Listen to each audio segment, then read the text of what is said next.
Hey guys, welcome back to the channel. I'm going to be showing you guys a really fun and cool technique using wafer paper, water, and a very inexpensive tool that you guys can buy off of Amazon. So this was actually pre-recorded on Instagram Live. So if you guys aren't following me, make sure you guys are following me on Instagram because I do these impromptu lives and they are always packed full of knowledge. So that's why you have me doing voiceover and then some of me having audio, but you know how it goes. So I will link everything down below. Right here I'm just prepping and kind of showing you guys what I am using. So enjoy the video and I'll see you guys later.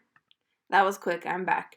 So basically you guys have to make sure you're doing this on a surface that you can move, and we are going to be using water, which I know is really scary, but we're going to talk all about that in this video. So we're going to create our colors. I want this to kind of be not one tone, even though it's probably going to end up looking like the same color when everything's said and done. I do try to kind of put different colors into it, okay?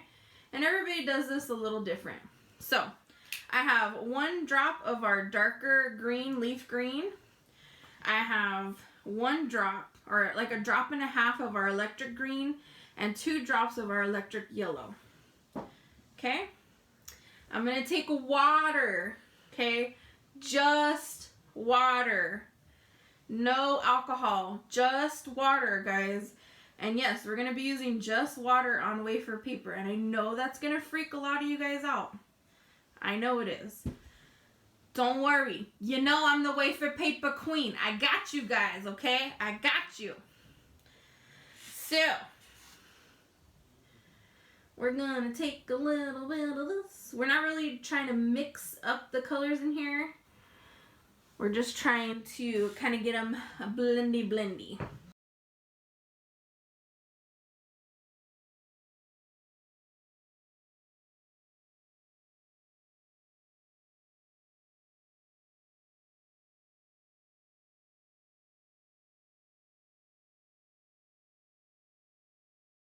Very important you do it on something like a mat where you can move it, okay?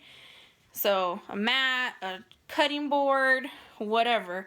And then we have our colors. So I'm going to try to keep all this in frame for you guys. Try being the key word. Okay? Oy, excuse me. Okay. So I am looking at the camera. So if you have questions, please ask now. So I'm loading my brush with the water, okay? This is just regular Amazon wafer paper, okay? And as you can see, I'm loading it with the green, but I'm also dipping it into the just straight gel yellow color. And that's because I want to get some yellow with that. So we're gonna start with a little bit lighter color here. Okay, I'm also going to get into like the green, the darker green. Because remember, we want variation here, guys. Variation is the key to life. So what I like to do, sorry for the heavy breathing. I know, that's why I say a lot of people freak out because I'm like, we're going to use water.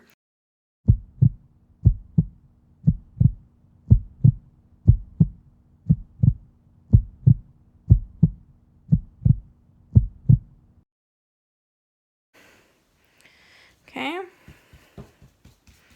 Now, if you put too much water on wafer paper, it will disintegrate, obviously.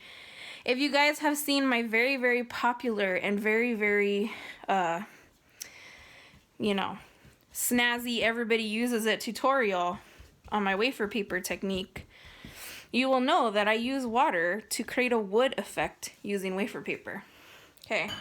So there is a right amount of water that you can use with wafer paper. So I just got this thing wet, obviously. You can see that. I'm going to pick it up and I'm going to flip it over. Now, as you can see, no issue whatsoever. I'm not soaking this to the point that it's oversaturating the wafer paper so much that it's disintegrating. As you can see, it's not really even to the other side. So, I know there's a lot of myths with wafer paper, guys, but you can definitely put water on wafer paper and it's not going to die on you. Okay? Now, we're doing the back, and this is where you can start to have problems. So, you want to be a bit more gentle, okay? So what I like to do is kind of like, I want to put it down and I'm doing more of like a tapping motion, not so much dragging. And this is just so that we can minimize any type of tearing, okay? And if I am kind of going like this, I'm doing it very lightly, guys. Very, very, very lightly. Okay, guys, we're also going to do an experiment in this video.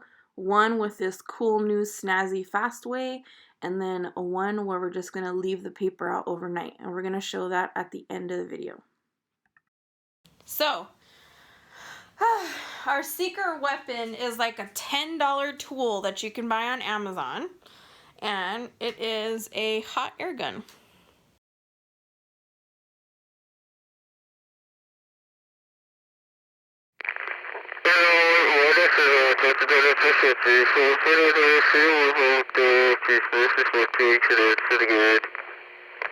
I hope that made you guys laugh. But basically what we're doing here is we're using the high heat of an embossing air gun to basically boil the bubbles in between the wafer paper to give it tons of texture.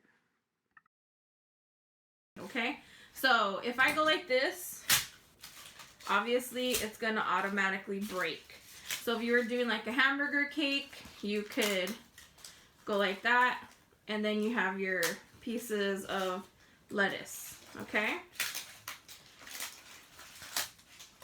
All right.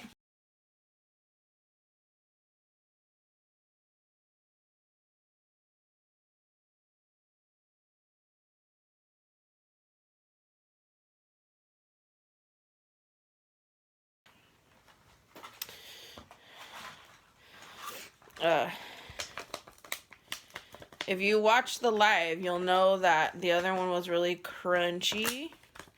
This one's got a little bit more flexibility, but still crunchy. So that's why also when it dries, because you're not putting like crazy heat on it, it shrinks up and cracks. So that's why I suggest just get yourself the damn $10 heat gun, guys. Alright, so I'm going to cut this up and I'm going to show you guys the difference of using just a really simple tool and what it can do to your wafer paper. The difference is like immense, you guys. If you don't know wafer paper, if you haven't used wafer paper, you're scared of using wafer paper, I have tons of tutorials on here about how to use it. It's an amazing medium and it's really inexpensive, and I will also link the Amazon wafer paper I'm using down below. So with a couple of your staples that you should have in your, you know, cake supply area and some water and a inexpensive heat gun, you can create really cool and fun you know, things to put on your cakes. So I hope you guys enjoyed this video, and I will see you guys for the next one. It might be a collab.